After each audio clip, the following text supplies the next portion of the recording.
मुलगी नकोशीच असायची आणि त्यातील एक मी पण नकोशी होते. अनेक वेळा मला शिक्षण पुढे नाही करायचं न करण्याचे हे सांगितलं गेलं, ऑर्डर पास केली गेली. माउंट नूनची महाराष्ट्रातील पहिली महिला आहे मी जे माउंट नून समिट केलं आहे. आणि त्यानंतर मला कळालं की येस, माझ्यात काहीतरी आहे, लेट्स ग्रो इट. आणि तिथे जमीन खचल्यासारखी वाटली.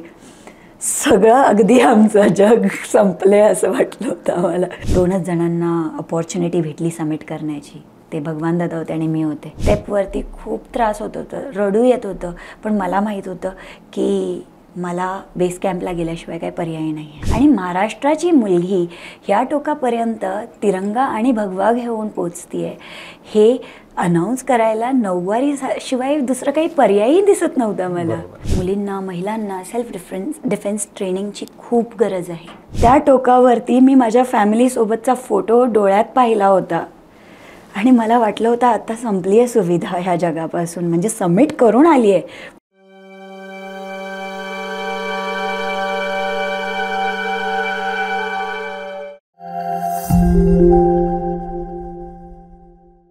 नमस्कार, मी किरण निंबोरे आणि आपण पाहताय वास्तवकट्टा. आपण महिला दिनानिमित्त ज्या काही 8 महिला ज्यांनी वेगवेगळ्या क्षेत्रामध्ये नावलौकिक कमवलंय अशा 8 महिलांचे पॉडकास्ट वास्तवकट्ट्यावरती घेतोय. आणि आजच्या या भागामध्ये आपल्यासोबत आहेत सुविधा कडलग मॅडम. मॅडम, आपलं वास्तवकट्ट्यावरती स्वागत. आता कदाचित बऱ्याच लोकांना नाव घेतलं की एक चित्र डोळ्यासमोर आलं असेल, तो एव्हरेस्ट. आणि त्या एव्हरेस्टवरती नऊवारी साडी घालून भारताचा फ्लॅग हातात धरून असणाऱ्या सुविधा कडलग मॅडम. आपल्याला एवढं माहिती आहे की मॅडमनी एव्हरेस्ट सर केलं आणि तेही नऊवारी नेसून त्यांनी देशाचं नाव त्या एव्हरेस्टवरती कोरलं. परंतु त्याच्यामागे काय मेहनत होती आणि एकंदरीत त्यांचा जो काही प्रवास आहे, त्यांचा अनुभव आहे आणि महिला दिनानिमित्त बऱ्याच गोष्टी मॅडमकडून जाणून घ्यायच्या आहेत. मॅडम, पुन्हा एकदा आपलं वास्तवकट्ट्यावरती स्वागत. खरं तर एक साधा ट्रेक करण्यासारखं एव्हरेस्ट सोपं नाहीये. तुम्ही एव्हरेस्ट सर करून आलात आणि मला वाटतं तुम्ही नगर जिल्ह्यातल्या पहिल्या आहात. हो. फक्त एकच सांगा की महाराष्ट्रामधून किती महिलांनी एव्हरेस्ट सर केला? इन ऑल 6 ते 8 असतील. क्या बात आहे. म्हणजे 7 ते 8, म्हणजे आज आम्ही ज्या 8 महिला दिनानिमित्त घेतोय त्याच्यापेक्षा जास्त महिला सुद्धा एव्हरेस्ट सर करू शकल्या नाहीत. ठीक आहे, अर्थात त्यालाही कारण आहेत आणि तेच जाणून घ्यायचं आम्हाला तुमच्याकडून. परंतु तत्पूर्वी एव्हरेस्ट सर करायला जाणाऱ्या नगरमधल्या तुम्ही पाहिल्या, काहीतरी विशेष तुमच्याकडे असणार आहे. त्याच्या आधीचा प्रवास आम्हाला थोडासा जाणून घ्यायला आवडेल. अच्छा, एव्हरेस्टला जाण्या अगोदर मी I am a mother of 2 मुलांची आई आहे. आणि एरवी मी मॅरेथॉन वगैरे धावायची.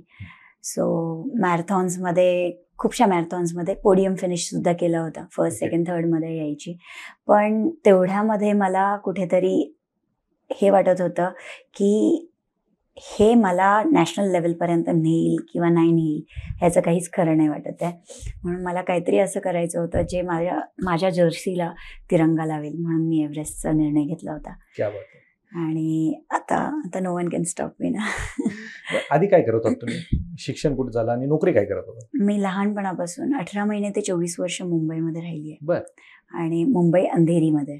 सो इथे मी कॉन्व्हेंटमध्ये शिक्षण झालं माझं एज्युकेशन वॉज 50% स्पॉन्सर्ड. बाकी मम्मा हार्डवर्क करून हेल्प करत होती आम्हाला, आमच्या फॅमिलीला ग्रो व्हायला. सो अनेक कठीणाईंना मी तेव्हाही फेस करत होती, कारण I was a girl child, मुलगी. आणि आपल्या मराठी माणसांना तेव्हाही आणि अजूनही मला नाही वाटत की काही फारसा चेंज आला आहे. मुलगी नकोशीच असायची आणि त्यातील एक मी पण नकोशी होते. अनेक वेळा मला शिक्षण पुढे नाही करायचं न करण्याचे हे सांगितलं गेलं, ऑर्डर पास केली गेली. अनेक वेळा मला स्पोर्ट्समध्ये कंटिन्युटी न करण्याची सांगितलं गेलं. सो अशा अनेक गोष्टी कंटिन्युअस चालूच होत्या. मुलींना नाहीच दिल्या त्या अपॉर्च्युनिटीज आणि नाहीच देणार त्या अपॉर्च्युनिटीज आपले घरचे, असं समजून गेलं होतं मला. सो तेव्हा मी तसंच जपलं. आणि परंतु मी माझे गोल्स, माझे ड्रीम्स ते जोपासत होती. मी तिथे कुठेच माघार घेत नव्हते. Because dreaming cannot make the world understand. किंवा स्वप्न तुमच्या डोळ्याच्या आतमध्ये ते बाहेर नाही पसरलं, तर कुणाला सांगितलं नाही, तर ते ते तसंच तुम्ही जोपासू शकता. जोपर्यंत मोका भेटत नाही तोपर्यंत एफर्ट्स देऊ शकता. आणि मी तेच केलं. मी अनेक वेळा माझं स्वप्न अगदी जवळून पाहिलं, की मला आर्मी सर्व्ह करायचं आहे, मला देशासाठी काहीतरी करायचं आहे, इथे बॅजेस लावायचे आहेत, त्या बॅजेसला ग्रो होताना पाहायचं आहे, देशासाठी मी कुठेतरी कारणी लागले हे पाहायचं आहे. सो अशा अनेक गोष्टी माझ्या मनामध्ये चालू राहायच्या आणि त्या मला कुठेच स्टॉप होऊ दिल्या नाही. मी IT मध्ये काम केलं. IBM दाक्षमध्ये सिटी बँक अमेरिकासाठी काम करत होते. फॉर अबाउट 8 to 9 years मी तिथे काम केलं.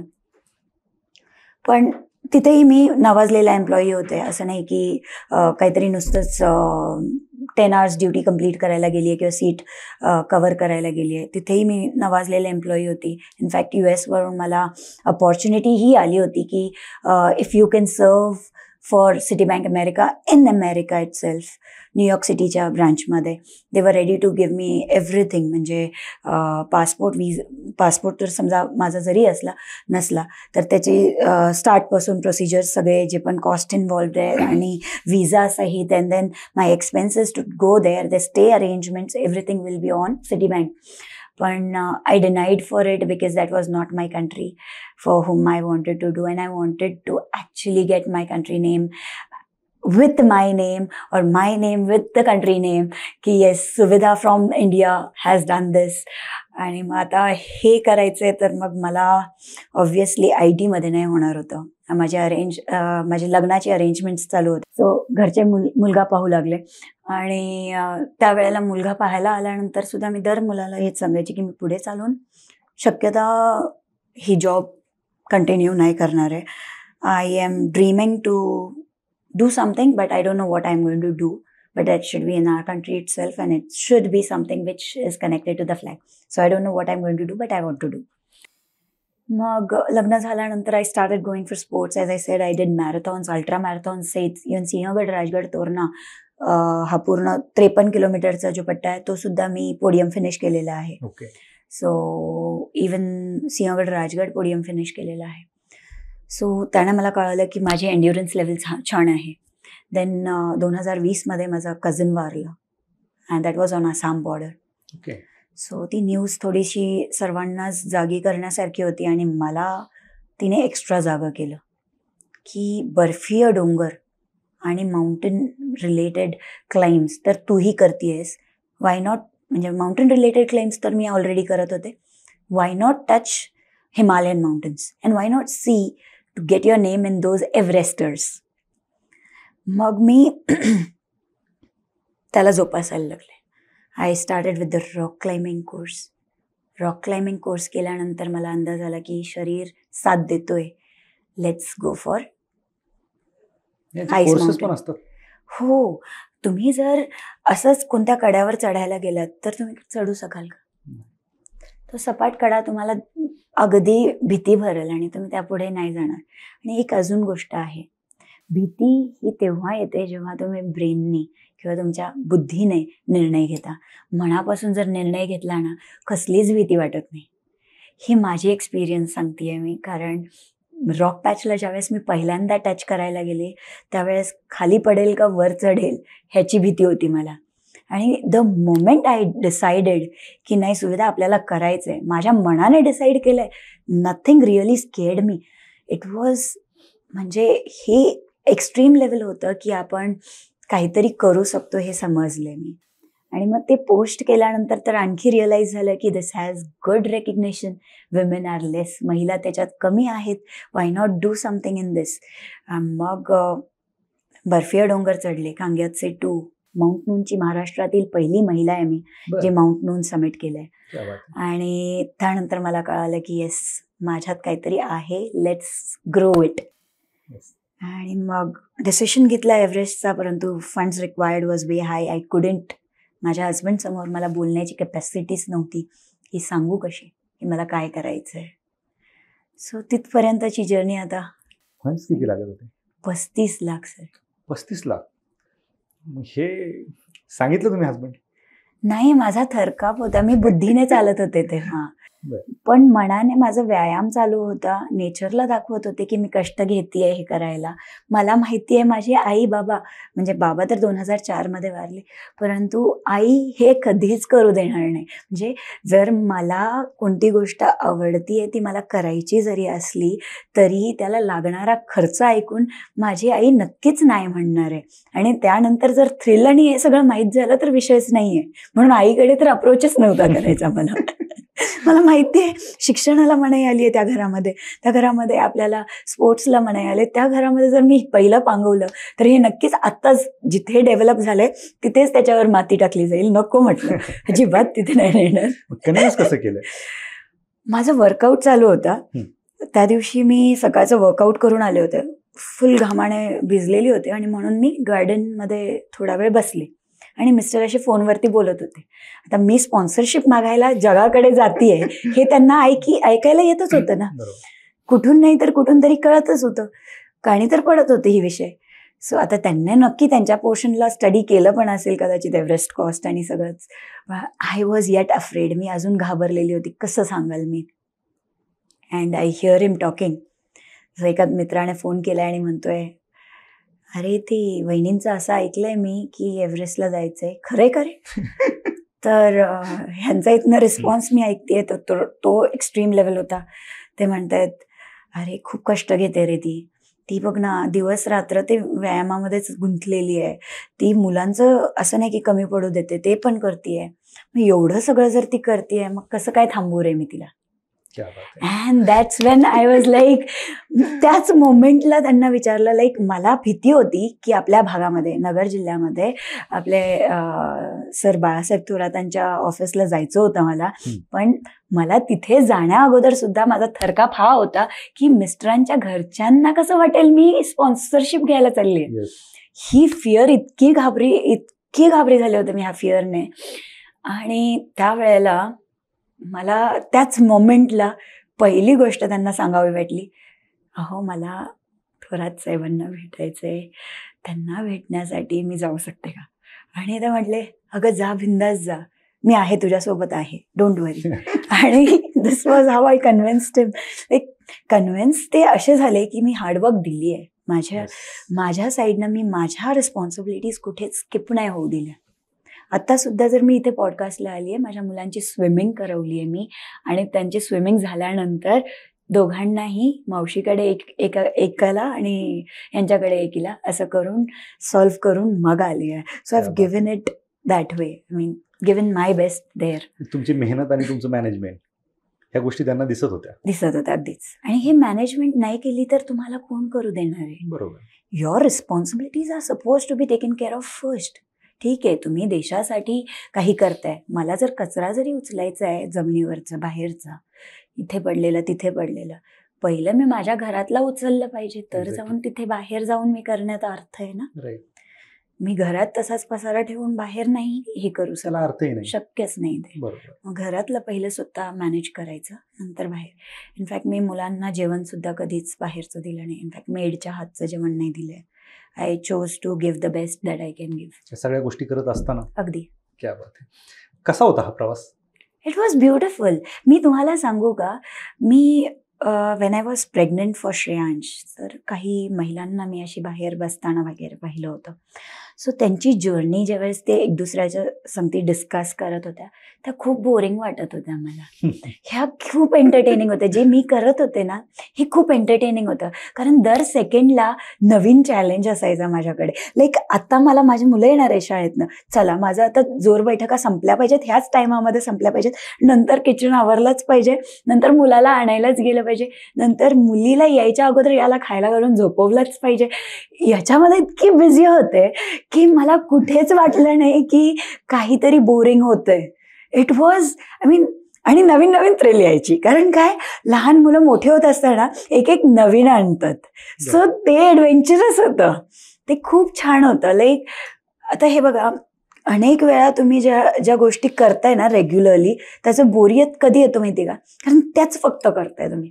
त्यासोबत तुम्ही व्यायाम जोडलाय, व्यायामानंतर तुम्ही माउंटेनमध्ये पण जाताय. वीकमध्ये एक दिवस माउंटेनमध्ये जायचंय, त्या दिवशी हजबंडची सुट्टी असेल, त्या दिवशी त्यांना मुलांना हँडओव्हर करायचं and go to the mountain.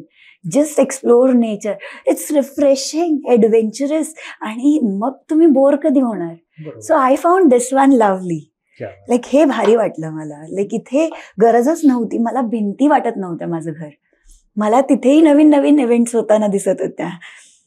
तुम्ही जगलात ते. हो, I have lived it and it was beautiful. I am telling you, माझ्या एव्हरेस्टच्या अगोदर माझ्या मुलीने सिल्वर मेडल आणलंय महाराष्ट्राला कशासाठी? टेक्निकल क्लाइम्बिंग मध्ये. क्या बात आहे. जयपूरला जाऊन तिने टाटा स्टील मध्ये कॉम्पिटिशन मध्ये सिल्वर मेडल आणले. आईकडे पाहूनच वाढली.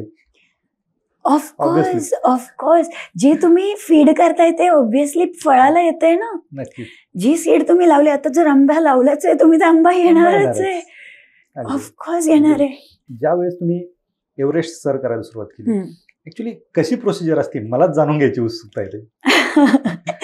पहा, एव्हरेस्टला कसं आहे ना, तुम्ही पहिलं बर्फीय डोंगर चढण्याचे प्रयत्न करायला हवे. असं आहे, बर्फीय डोंगरांवरती ऑक्सिजन कमी असतो आणि प्रेशर जास्त असतो. ज्यावेळेस तुम्ही वरती जात चालताय, प्रेशरमध्ये असता आणि ऑक्सिजनही कमी, तर त्याची ट्रेनिंग तुम्ही करणं गरजेचं आहे. तर मी काय केलं होतं, तर मी 6000 मीटरचं एक पीक क्लाइम्ब केलं होतं ॲज माय फर्स्ट स्टेप. पहिली पायरी म्हणून मी कांग्याचे 6000 मीटरचा एक क्लाइम्ब केला होता. तो क्लाइम्ब केल्यानंतर मला रिअलाईज झालं की येस, हे होऊ शकतं आपल्याला. डिफिकल्टीज होत्या रूटमध्ये. वेन यू आर क्लाइम्बिंग, पहिलं तर बूटच 2 किलोचे, त्याच्या खाली क्रॅम्पॉन्स बांधले तर ते जवळजवळ 2.5-3 किलो. ते झाल्यानंतर तुमच्या अंगावरती डाऊन सूट घालणार आहे तुम्ही, कारण डाऊन सूट नाही घातलं तर तुम्ही ते थंडीला कोपअप नाही करू शकणार. हाडं गोठणारी थंडी असते तिथे. It is not in your control at all. In fact वॉशरूमला जर जायचं असेल तर त्यावेळेला सुद्धा नाकी नऊ येतं की बाहेर पडावं की नाही पडावं, उठून बाहेर जावं की नाही, इतकी थंडी असते. सो ऑब्वियस आहे की तुम्ही त्याला ट्रेन करणं गरजेचं आहे. ब्रेन, मसल हे दोन्ही जर ट्रेन झाले तर ते जाऊन तुम्हाला हेल्प करेल की तुम्ही त्या अल्टिट्यूडला ब्रीथ करू शकाल, अक्लमटाईज राहाल, everything go smooth then with your body, कारण तुम्ही त्यावेळेस ट्रेन केलेली बॉडी आहे. लंग कपॅसिटी खूप छान असणं गरजेचं आहे. मी स्पेशली रन्स करायची, सो ते खूप बेनिफिट केलं मला, खूप जास्त बेनिफिट झालं त्याचा. कारण when you are breathing at lower altitude, at higher altitude and lower temperature with highest pressure, तेव्हा तुम्हाला ब्रीथ करायला डिफिकल्टीज न यावी म्हणून हे स्पेसिफिक स्टेप आहे. त्याच्या आधी तुम्ही ती तयारी करत होता? हो, ती तयारी पूर्ण मी सह्याद्रीत केली. नंतर 6000 मीटरचा क्लाइम्ब केला. त्यावेळेला रिअलाईज झालं की लास्टचे 100 मीटर आहे, ते 100 मीटर चालायचं आहे. आपल्याला समिट दिसतंय, पण त्या समिटला जाण्याची बुद्धी काय कमांड देत होती, तर ही म्हणत होती की नाही सुविधा, आता दिसलं ना समिट, आता जाऊया आपण इथून पाठी. आणि इमिडिएटली हार्टनी कोपअप केलं की नाही सुविधा, आपण तिथे जाऊ, तिथला व्ह्यू पाहू. आणि I went there. And then I realize की यार किती मूर्ख होती ती बुद्धी जी म्हणत होती की यार चल ना मागं, बस झालं, लय दमलीस तू. तसं झालं. मग माउंट नून 7135 मीटर, इथे आपले पोलीसमध्ये होते सर, सचिन टकले सर, त्यांना श्रद्धांजली म्हणून क्लाइम्बला भगवान दादा सुद्धा होते आपल्या संगती. त्या क्लाइम्बमध्ये लाईक 7135 मीटर्स तुम्ही क्लाइम्ब करताय. आणि त्या क्लाइम्बच्या वेळेला वेन यू रीच कॅम्प 2 आणि पाहताय की 4 लोकांना ओव्हर एक्झर्शन झालंय म्हणून शेर्पाने डिसिशन घेतलंय की तुम्ही परत जा. ओके. तर त्यांना पाठी पाठवलं जातं आणि आपल्याला अपॉर्च्युनिटी भेटते. त्यावेळेस आय डिसाइडेड नाही सुविधा, इथे 100 मीटर असो या कोणता कॅम्प राहिलाय शेवटचा, तरीही आपल्याला बेस्ट दिलं पाहिजे, कारण इथे आपण स्वतःच्या माइंडचं अजिबात ऐकायचं नाही आहे. नुसतं mind never helps, I know that. मग म्हटलं नाही, I will climb this complete. Nun is a peak where it's like camp 2ला पोचतानाच you have a rock patch. त्या पॅचेसवरनं तुम्ही क्रॅम्पॉन्स घेऊन चालू शकत नाही. तो पॅच पास करताना नाकीनऊ येतं, थंड हाडं गोठणारी थंडी, त्यात तुम्ही डोकं चालत नाही आहे, त्यात तुम्ही एक्झॉस्ट होत आहे. बरं, 1 लिटर पाण्यामध्ये तुम्ही जवळजवळ 13-14 तास चालून आलेले आहात, तुम्हाला खूप एक्झॉशन होताना फील होतं. आणि मग तेव्हा अगदी गिव्हअप कॅपॅसिटीवरती येता तुम्ही की नाही आता कदाचित नाही होणार आहे आपल्याला.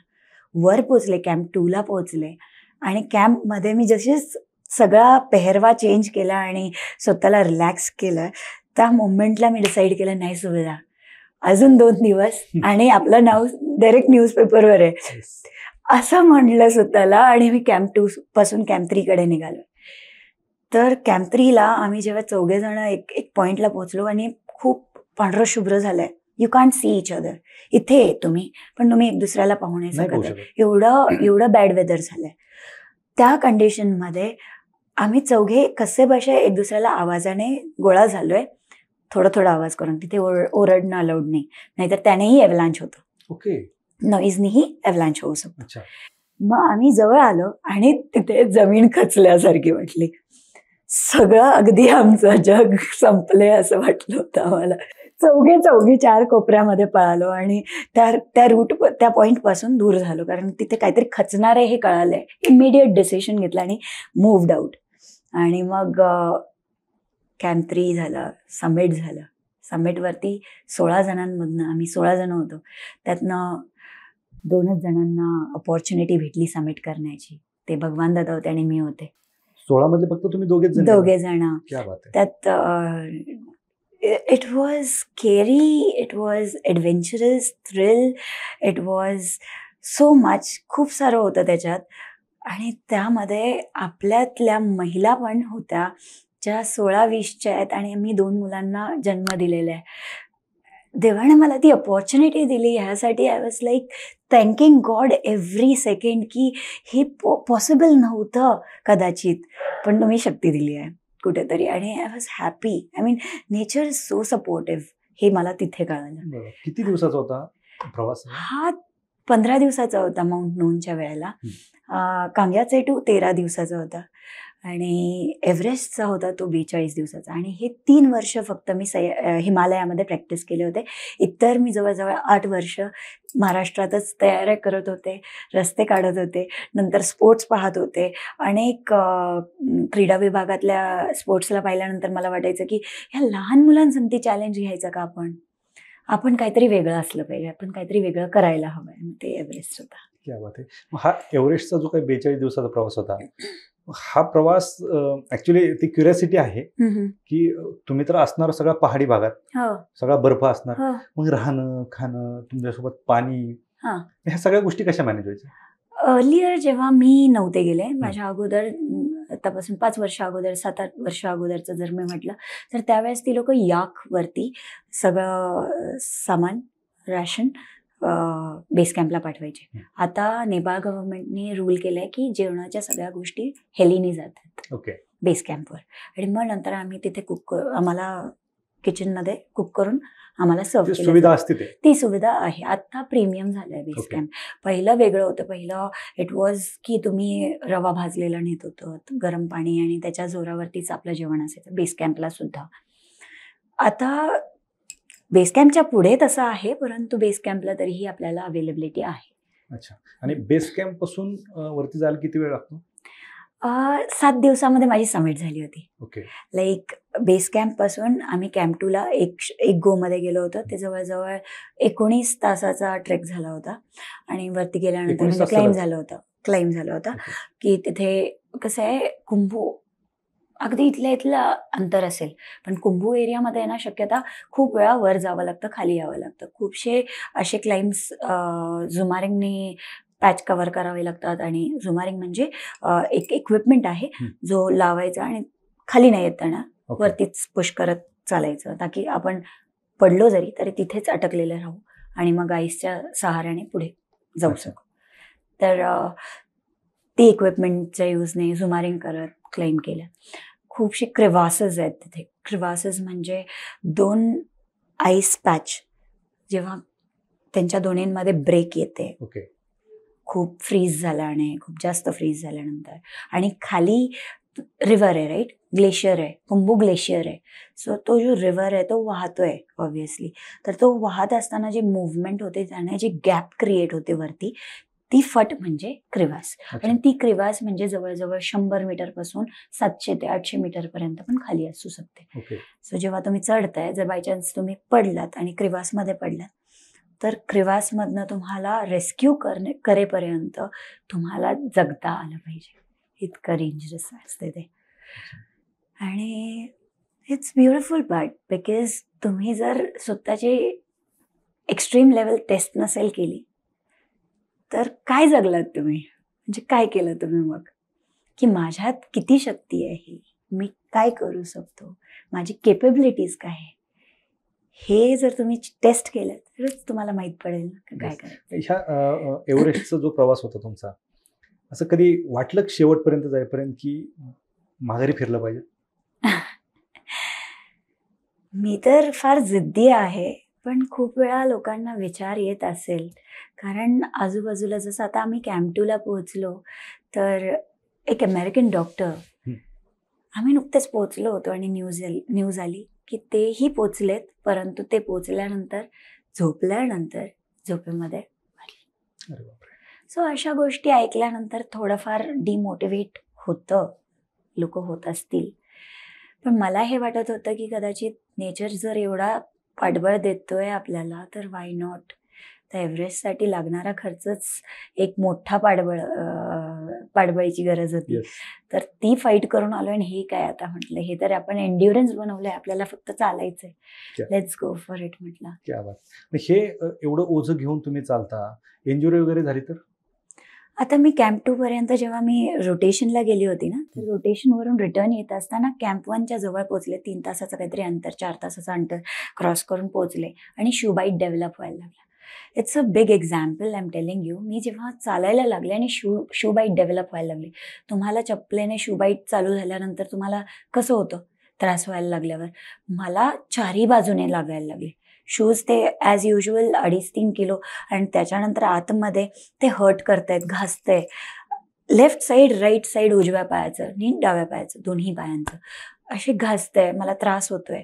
आणि आता मला थांबावं वाटलं तरी पण कॅम्प नाही आहे, इथे अरेंजमेंट नाही आहे की मी शू ओपन करू शकते.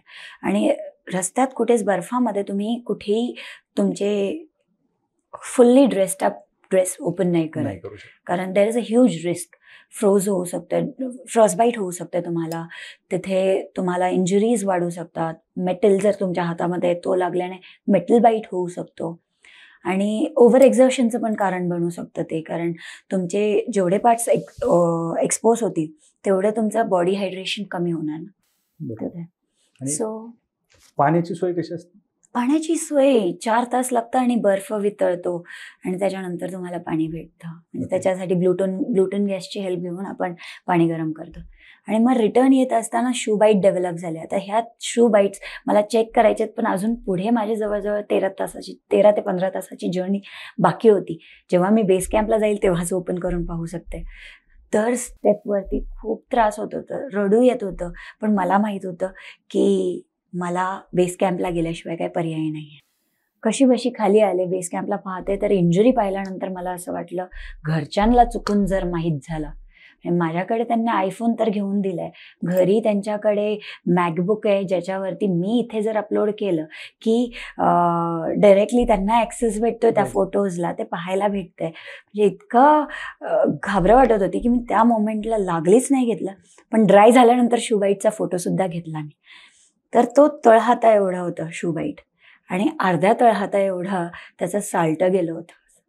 आणि मला ही भीती होती, आता 4 दिवसामध्ये हे लोक समिट पुश घ्यायला लावतील, त्यावेळेला जर हे सुकलेलं नसलं तर सुविधा ह्याच्या पुढे तर तुला चान्स पण नाही भेटणार एव्हरेस्टला यायला, एवढे पैसे तर गोळाच नाही होणार आहे आपल्याच्यानं.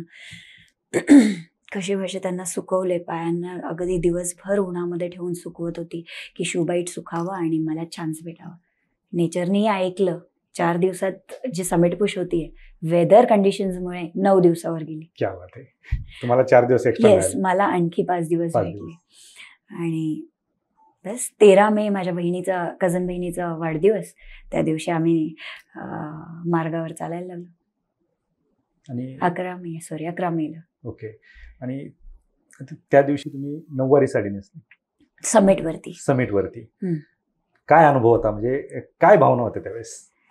मला हवं होतं की बघा, आता सगळीकडे ना आपण वेस्टर्न कल्चर आणि कॉन्व्हेंट स्कूल्समध्ये मुलं टाकतोय, सगळं आहे, ग्रोथनुसार आपण ग्रो केलंच पाहिजे, Yes. पण आपल्या कल्चरला अबंडन नाही करायला हवंय. आपल्या कल्चरला विसरता कामा नये. आणि महाराष्ट्राची मुलगी या टोकापर्यंत तिरंगा आणि भगवा घेऊन पोचतीये हे अनाऊन्स करायला नऊवारी शिवाय दुसरं काही पर्यायही दिसत नव्हता मला. बरोबर. तेही गरजेचं वाटलं होतं मला त्यावेळेला. क्या बात आहे. हे सगळं करत असताना तुमच्याकडे फोन असायचा? फोन असायचा विदाउट एनी नेटवर्क. काहीच नेटवर्क नसतो. आपल्याला जर काही मेसेज द्यायचा असेल, ह्या कॅम्पपासून दुसऱ्या कॅम्पवरती जातो, त्या कॅम्पपासून खालच्या कॅम्पवरती जातो, त्या कॅम्पपासून अजून तिसऱ्या खालच्या कॅम्पवरती जातो, कारण तेवढाच त्या वॉकीला रेंज असतो. अच्छा, म्हणजे तुमच्याकडे ऑकी असतात? आमच्याकडे नसतं. ते एजन्सीचा एक माणसाकडे असणार. Okay. मग तो गाईड असेल कदाचित, किंवा जसं आता कॅम्प 2 वरती स्टे अरेंजमेंट केलेलं आहे त्यांना, कॅम्प अरेंजमेंट केलंय, तर तिथे किचन पण ठेवलंय. थोडक्यात खालून करून दिलेला भात परत आम्हाला इथे गरम करून खायला भेटतो. कॅम्प 2 पर्यंत हेली पण येतो, पण कॅम्प 2च्या पुढे मग हेली येण्याची डिफिकल्टीज असते. ते किती डिस्टन्स आहे? कॅम्प 2 पासून कॅम्प 3 पर्यंत जाणं म्हणजे जवळजवळ 7 ते 8 तासाचा जर्नी, आणि त्यात हेवी वेदर कंडिशन्सला फेस करून जायचं आहे, बीट करून जायचं आहे. आणि तिथे पोचल्यानंतर सुद्धा इट इज की तिथे जिथे तुमची कॅम्प सेट केली आहे तिथे वेदर कंडिशन्स आणि एव्हलांचेसची खूप भीती आहे. सो तेही खूप रिस्की झोन आहे जिथे तुम्ही थांबलेत. पण ॲक्च्युअल टॉपिकवरती होतो की कॅम्प 2च्या कशाबद्दल डिस्टन्सवरती. हां, सो कॅम्प 3 पासून कॅम्प 4 पर्यंत ती जर्नी बघितली तर ती जवळजवळ 15 आणि 12 तासाची जर्नी आहे. आम्ही 7 वाजता चालू केली होती आणि काहीतरी 9 तासामध्ये आम्ही पोचलो होतो. 6 वाजताच्या आसपास काहीतरी पोचलो होतो. 7 वाजता चालू करायची म्हणजे waking up and then getting ready with the complete पोशाख, आपला माउंटेनियर्सचा पोशाख. आणि मग ते 9-9:30ला तर मी शेर्पाला म्हणत होते, आता कॅम्प सोडून आम्ही चाललोय, तू चलत सोबत. तर तो म्हटला की दीदी आम्हाला हे सगळे टेंट्स अरेंज करायचे आणि त्यानंतर आम्ही येऊ म्हणे. म्हटलं ठीक आहे. मग आम्ही तसंच चाललो गेलो आहे without any support. Weather conditions इतके डेंजरस की तुमच्या गॉगल्समध्ये आईस जमा होतोय, स्नो जमा होतोय, and you are in a scared condition की आता रस्ता पाहिला नाही तर एव्हलांचमध्ये जर पाय पडला, एव्हलांचमध्ये म्हणते चुकून, सॉरी, क्रेवासमध्ये. एव्हलांच म्हणजे वरून जर बर्फाचा स्लॅब वाहून आला तो एव्हलांच, किंवा मग खूपसा स्नो वादळाने किंवा हव्याने उडून आला त्याला एव्हलांच म्हणतात. तसं क्रिवासमध्ये जर बायचान्स पाय पडला तर आपण कुठलचेच नाही राहणार ही भीती. आणि रस्त्यामध्ये जर बायचान्स कुणाच्या बुटाचा क्रॅम्पॉन आपल्या डाऊनसूटला लागला तर त्याचे फेदर्स उडून जातील. तर बर्फ आत यायला किती वेळ लागतो आणि तुमच्या हाडांची काय भरोसा मग. सो अशा खूपशा गोष्टी होत्या ज्या समोर येत होत्या, त्या डोळ्यापुढे येत होत्या रूट पास करताना. आणि मग कॅम्प 4 पासून ते समिटपर्यंत नाही म्हणता 11 तासाची जर्नी होती. ती ही जर्नी आहे. हे जवळजवळ टोटल जर बघितलं तर आम्ही 3 दिवसामध्ये याच्या पुढचं जर्नी, कॅम्प 2च्या नंतरची जर्नी पुरी करणार होतो. 3 ते 4 दिवसांचं असं चाललं होतं. 3 दिवसात झाली ती कंप्लीट. हो. काय भावना होत्या ऍक्च्युली? ज्या गोष्टीसाठी तुम्ही एवढे प्रयत्न केले, तुम्ही समिटला गेलात आणि अर्थात नऊवारी नेसला, तिरंगा फडकवला, भगवा फडकवला, काय भावना होत्या त्यावेळेस? I first met my dad. तिथे पूर्ण पांढरं शुभ्र झालं. आणि अजूनही मी सह्याद्रीत सुद्धा जेव्हा डोंगरांमध्ये जाते तेव्हा मला हे फिलिंग खूप खूप खूप क्लोज फिलिंग येते की माझे बाबा, आणि फॉग झाल्यास तर नक्कीच येते की माझे बाबा भोवती आलेत माझ्या, मला हग करतात. आणि मी तेच तिथेही फील केलं होतं. तिथे लिटरली मला असं वाटलं होतं की आता मी बाबांना भेटली आहे. आणि मला वाटलं होतं की आता I can say that I am Indian. आतापर्यंत मी फक्त बोलल्यावाटी बोलत होते, आता I am an Indian Everest. आणि I can of course Indian or a Maharashtrian girl, एक महाराष्ट्रातली मुलगी, एक शेतकऱ्याची मुलगी, एक घरकाम केलं आहे माझ्या आईने. सो तिची मुलगी ह्या लेवलपर्यंत पोहोचू शकते. आणि खरंच जगात जर काही करायचं असेल तर जिद्द ठेवायची आहे, काही होऊ शकतं. नक्कीच. म्हणजे 2 मुलाची आई जर एव्हरेस्ट सर करू शकते तर काही होऊ काही शकतं. करू शकतं. नक्कीच याची नोंद कोण घेतं? नेपाळ एजन्सी, नेपाळ गव्हर्नमेंट स्वतः नोंद घेते ओके. या गोष्टींची. जे समिटर्स आहे, समिटर्स सर्टिफिकेट सुद्धा नेपाळ गव्हर्नमेंट देते. ती गव्हर्नमेंट रजिस्टर्ड असते, स्टॅम्प्ड असते. आणि नंतर मग आपले भारतात सगळ्यांना अनाऊन्स होऊन जातं, न्यूज येते, सर्टिफिकेट आलेली आहेत. त्यावेळेस मात्र मग सगळीकडे आपला गौरव होतो. हो. अर्थातच अभिमानाची गोष्ट आहे. आपण आज महिला दिनानिमित्त बोलू. हो. आज तुम्ही ही उल्लेखनीय कामगिरी केली म्हणून आम्ही तुम्हाला इन्व्हाइट केलं. हो. हा झाला तुमचा प्रवास. हम्म. परंतु आजही कित्येक महिला अशा आहेत की त्या चूल आणि मूल याच्या बाहेर पडायला तयार नाही आहेत. हम्म. आणि एका बाजूला जस्ट तुम्ही म्हणला की वेस्टर्न कल्चर, हम्म. आणि तुम्ही ह्या वेस्टर्न कल्चरमध्ये तुम्ही नऊवारी नेसून एव्हरेस्टवरती गेलं. हो. आणि आपण ते पाश्चिमात्य संस्कृती समोर आणतोय हो. आणि त्याच्यावरती खूप बोललं जातं. हो. तुम्ही काय सांगा? हे बघा, ज्याला जे घालायचंय त्याला ते घालण्याचे राईट्स आहेत आणि घालू द्यावा. मात्र कल्चर विसरू नये. आपल्या कल्चरला अबंडन नाही केलं पाहिजे, कारण ती संस्कृती ही टिकलीच पाहिजे. ती पुढे आपल्या पुढच्या जनरेशनला माहीत झालीच पाहिजे. आता सगळे छावा मूवीसाठी मला विचारलं, खूप लोकांनी विचारलं, ताई पाहिलं का तुम्ही ती मूवी तुम्ही जाऊन पाहिली आहे का? हो, मी पहिल्या दिवशी पहिल्याच शोला माझ्या मुलीला आणि मुलाला घेऊन गेली होती. कारण ती संस्कृती तेव्हा कळेल जेव्हा ते पाहतील, जेव्हा ते ॲक्च्युली त्याला सामोरे जातील. आज जर तुम्ही गडावर ते मुलांना नेताल तरच जाऊन त्या गडाचं माहिती तुम्ही त्यांच्यापर्यंत पुरवाल आणि त्यानंतर त्यांना आनंद राहील पुढच्या पिढीला दाखवायला की हो, महाराष्ट्राकडे तर खूप सुंदर गड आहेत. एक्झॅक्टली. आहे की नाही? सो ते जपण्यासाठी मला वाटत होतं की कल्चर हा जपलाच पाहिजे. नक्कीच. आज एक महाराष्ट्राची एक मुलगी, शेतकऱ्याची मुलगी एव्हरेस्ट सर करते, हो. एकटी सर करते. हो. माहिती होतं हां. की रिटर्न येईल का नाही. हो. आणि एका बाजूला आपण पाहतो की महाराष्ट्रामध्ये, देशामध्ये महिला सुरक्षित नाहीत. हो, खरंय. मला वाटतंय की खूप गरजेचं आहे सेल्फ डिफेन्स माहीत होणं मुलींना, महिलांना सेल्फ डिफेन्स ट्रेनिंगची खूप गरज आहे. आणि ही जर प्रॉपर तिला भेटली तर नक्कीच तिला खरंच सिक्युअर करायला मेलचीही गरज नाही लागणार. बरोबर. She is strong enough to take care of herself. तीच महिला का नाही ह्या एक सिंगल मॅनला फाईट करू शकत? जर इथे काही होणार आहे त्यात ती का नाही फेस करू शकत? She should be trained on it. She will be best at it. I am sure about it. बरोबर. पण अजूनही कित्येक महिलांची मानसिकता अशी आहे की मी हे नाही करू शकत कारण मी स्त्री आहे. हे मला पण टिप्पणीय वाटतंय बरं का. महिलांना सगळं करण्याची कॅपॅसिटी आहे. त्या काहीही करू शकतात. महिलांना फक्त जेंट्सपासून काही जर वेगळं असेल तर ते 5 दिवसाचा आजार. पण महिलांनो, जर तुम्ही पाहताय, मी 42 दिवस हाच त्रास सहन करत होते जेव्हा मी एव्हरेस्टवर गेले. मी करू शकली एव्हरेस्ट समिट त्या त्रासासोबत. तुम्हाला 5 दिवसच आहे. Please don't choose that as a reason. आणि महिला आजच्या स्टेजला खूप मॅच्युअर्ड झाल्यात. अनेक महिला खूप मॅच्युअर्ड झाल्यात आणि खूप बाहेर पण पडल्यात. त्या त्यांच्या पॅशनलाही जपतायत, त्या घरालाही जपतायत, त्या चूलमुलंही जपतायत. त्यांना सगळं काय हँडी करता येतंय. They are multitasking. त्या ॲक्च्युली बनल्याच तशा आहेत की दे कॅन हँडल. तेव्हा जेव्हा 12 जणांची फॅमिली होती, 12 जणांचे रुमालासहित टॉवेल जाग्यावर पोचवण्यासहित जेवणाचं आणि पुन्हा त्यांच्या चवेनुसार जेवणाचं सगळं त्या करत होत्या. मग बाहेर जाऊन 1 तासभर 8 तासभर ऑफिस करणं हे काय त्यांच्यासाठी अवघड नाही आहे. आणि त्या करतातही आणि सोबत घर सांभाळतातही. आजही जरी न्यूक्लिअर फॅमिलीज तुम्ही पाहिलात ना, तरी 5 जणांची रिस्पॉन्सिबिलिटी कमीत कमी त्या महिलेला असते आणि तरीही बाहेर पडतायत त्या.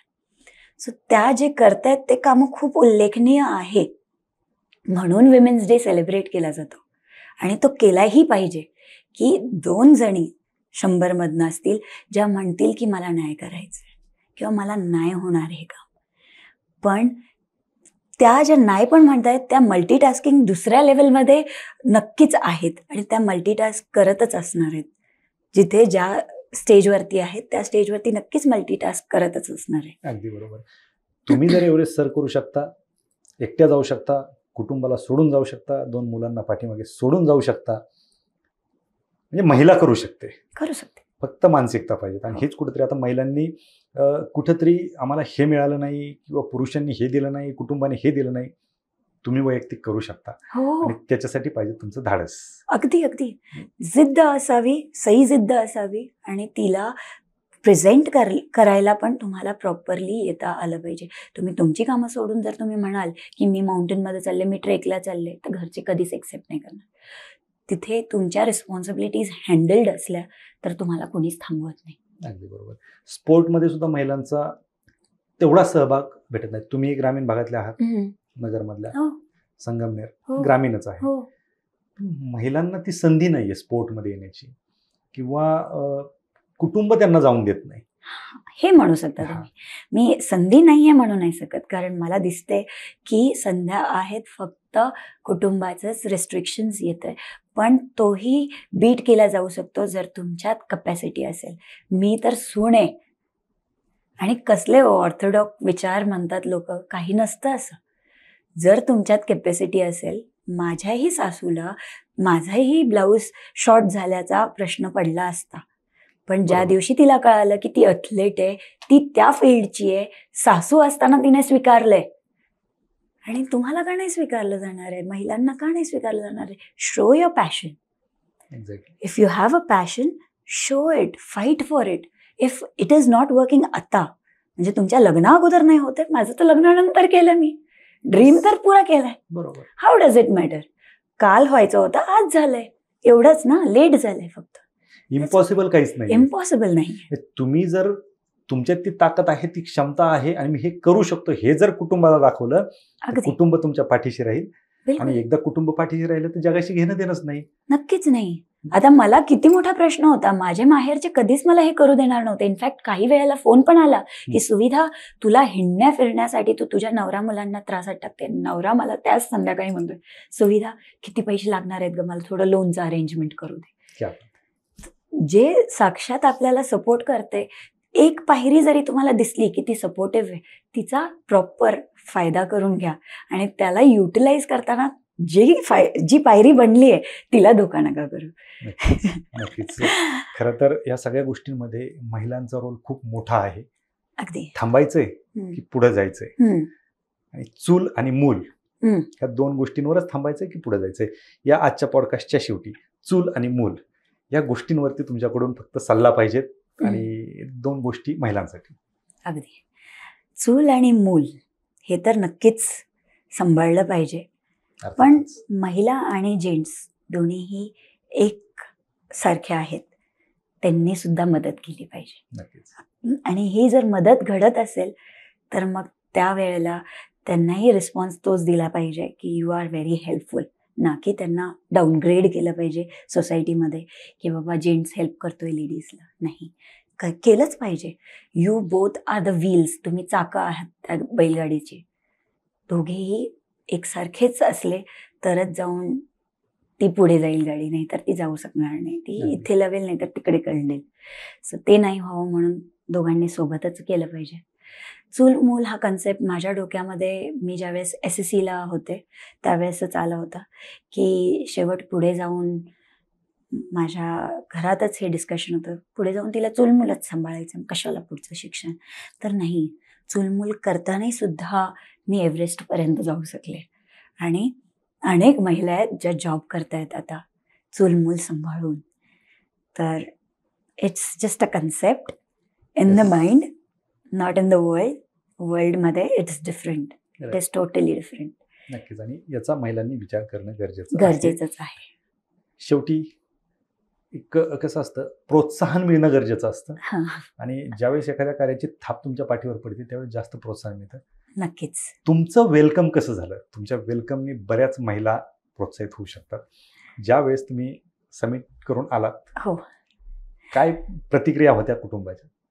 कुटुंबीय सगळी, संगमनेर आणि पुणे हे दुसरे 2 टोक म्हणायचे. बरोबर. सगळे आणि जवळची सगळी सोसायटी, ज्यांना कदाचित मी माहिती आहे, नाही माहिती आहे, कधी पाहिली आहे, कदाचित फक्त लग्नाला पाहिली आहे, सगळे एअरपोर्टवर आले होते. क्या बात. आतमध्ये माझ्या एंट्रीसाठी शिवसेनेचे काही महिला आल्या होत्या आणि मेकअप आर्टिस्ट आली ती, नऊवारी आली होती, कारण मी नऊवारी एव्हरेस्टवर नेली आहे, आणि तयार करून मला बाहेर आणली सगळ्यांच्या मध्ये. कुणी म्हणते मला ओवाळू दे, कुणी म्हणते मला आपला महाराष्ट्राचा तोप घातला, कोणी हळदी कुंकू करते. मैत्रिणी ज्यांना चुकून थोडासा काहीतरी अंदाज लागला होता, जसा काहींनी मेसेज, म्हणजे आता मी नुकतीच एव्हरेस्टवरून खाली आली आहे आणि ग्रुपचे मेसेज इंटरनेट भेटताच मला दिसलं की आंबे चालू झाले तिथे. आणि मी येतपर्यंत आंबे राहतील का? कारण मला आणखी 12 दिवस आणि पावसाळा चालू होतोय तुमच्याकडे. म्हटलं माझ्यासाठी आंबे राहतील की नाही तुमच्याकडे? तर काहींनी आंबा रस आणि पुरणपोळी आणली होती. खूप जवळची लोक होती, अनेक बाहेरची लोक होती. जग वेगळंच दिसत होतं. मी येण्या अगोदर त्यांना वाटत होतं की माझ्यासोबतचे लोक, मी एक दिवस लेट आली आहे, त्यांना वाटत होतं की कदाचित काही हादसा तर नाही झालाय वरती, कारण वरून मेसेज आलेला नाही आहे की काही वेदर खराब झाला आहे की सुविधा का नाही आली आहे, काहीच न्यूज आली नाही आहे. एक दिवस लेट आले मी, तर त्यांना त्याचाही थरकाप झाला होता. सो तेवढे इमोशन्स एकत्र आल्यानंतर काय असेल ते जग तिथे, मला ऑलमोस्ट असं. आणि मला आठवतंय ज्यावेळेस मिस्टरांनी मला थारची चावी दिली आणि म्हटले ही तुझी आता, आणि आत बसल्यानंतर पहिलं गाणं गाडीमध्ये राजा आलं लागलं, आणि आय वॉज लाईक, मला माझे रुंगटे खडे, मला समजेना. कारण मी हिलरी स्टेपवरती पडले होते, त्या टोकावरती मी माझ्या फॅमिलीसोबतचा फोटो डोळ्यात पाहिला होता, आणि मला वाटलं होतं आता संपली आहे सुविधा ह्या जगापासून, म्हणजे सबमिट करून आली आहे, पण माझ्याकडे न्यूज घरी घेऊन जाण्यासारखं नव्हतं असं मला दिसत होतं. आणि त्यावेळेला माझं थरकाप झाला होता. मला वाटत होतं की आता माझ्या मुलांचं कोण आहे, माझ्या घरच्यांना काय सांगायचं आहे. दिमागाची उपयोग केला आणि त्यावेळेस उभी राहण्याचा प्रयत्न केला हिलरी स्टेपवरती, जिथे ग्रिप बनत नाही. जर्क आला आणि खाली पडले. नाही म्हटलं हे चुकीत आहे. जर आणखी एक जग पडला आणि जर समजा तो पिटावून निघाला ज्याच्यावर आपण गुंतलेलो आहे, तर मी कुठेच नाही राहणार. कुणाची तरी वाट पाहावी. मदत घेतली, खाली आले. ह्या सगळ्या गोष्टी अगदी डोळ्यापुढे पाहिल्यानंतर असं झालं की सुविधा काय, हाच तो मोमेंट होता की ज्याच्यासाठी तू हिलरी स्टेपवर म्हणत होती नाही, I have to come back. खरंच तो मोमेंट मला अगदी क्लोजली दिसला. अनेक लोक डान्स करतायत, कोणी आनंद मनवतोय की मी परत आली आहे. माझी मुलं सर्वांना बाजूला करतायत, अरे मला माझ्या मम्मा सांगती फोटो घ्यायचा आहे. कधी नाही तर मुलांचे बाबा सुद्धा म्हणतायत की अरे सोडा, ती माझी बायको आहे, मला फोटो घेऊ द्या. It was beautiful. आणि ती अचीवमेंटच्या ठिकाणी, पण इमोशन्स त्या खूप बहर आला होता त्या दिवशी. अर्थातच 42 दिवस तुम्ही बाजूला होते त्यावेळेस कुटुंबाशी काही कॉन्टॅक्ट होत होता? संपर्क होत होता बरं का. माझ्याकडे इंटरनेट नव्हता अजिबात, परंतु मी बॉरोड वायफाय घ्यायची. लाईक तुम्ही जर वायफाय परचेस केली आहे, तुमच्यातनं वायफाय घेऊन मी, हॉटस्पॉट घेऊन मी सपोर्ट करायची माझ्या हॉटस्पॉट, माझ्या इंटरनेटला. And then I use to have 2-3 message फक्त करायची घरच्यांना. म्हणजे फक्त मेसेज व्हायचे? हो, मेसेज. म्हणजे टॉकिंग नाही, शक्य नव्हतं टॉकिंग. कारण काय व्हायचं, नॉर्मली ऑडिओ कॉल मुलांशी नाही व्हायचा, मिस्टरांशी व्हायचा. पण मुलांना भेटायला मिस्टर हमेशा शॉपवर असल्यास त्यांच्यापर्यंत काही इंटरनेट कनेक्शन ऑप्शन नव्हतं, वायफाय नव्हतं, मग पॉसिबल नव्हतं की मी त्यांना पोचते. पण एवढं होतं की मुलीत आणि माझ्यात एक कन्वेड मेसेज होता की ती मला, कारण तिचे बाबा लेट येतात, मग मला बोलणार नाही, मग ती डायरी लिहायची. आणि हिलरी स्टेपवरती ती डायरीची ते पान माझ्या डोळ्यापुढे आलं होतं जेव्हा मी पडले. ते म्हणत होतं मम्मा बस ना आता ये ना गं. आणि खाली बबल होता जे पाण्याचा ड्रॉप पडल्यासारखा बबल होता, जो सांगत होता की माझ्या मुलाला आता माझी खूप आठवण आली आहे, माझ्या मुलीला खूप आठवण आली आहे, आणि ती लिटरली बेग करते की मम्मा ये माझ्याकडे. सो असे मोमेंट्स होते. हो, नक्कीच ते इमोशनल करतात, पण yes, you have to fight against it and a women can do. हे तर खरं झालंय आता करून दाखवलंय. अर्थातच ते खरं मी तर- साधन होते. मी त्या थ्रू पास होऊन करून दाखवण्याचं एक साधन होते. ते गॉडनी मला अपॉर्च्युनिटी दिली, देवाने मला अपॉर्च्युनिटी दिली म्हणून. पण रियालिटी तीच आहे की दर महिलेत ती ताकद आहे. फक्त मला प्रेझेंट करायला देवाने पुढे उभी केली आहे की हो, महिला करू शकते, Yes, त्याही करू शकतात.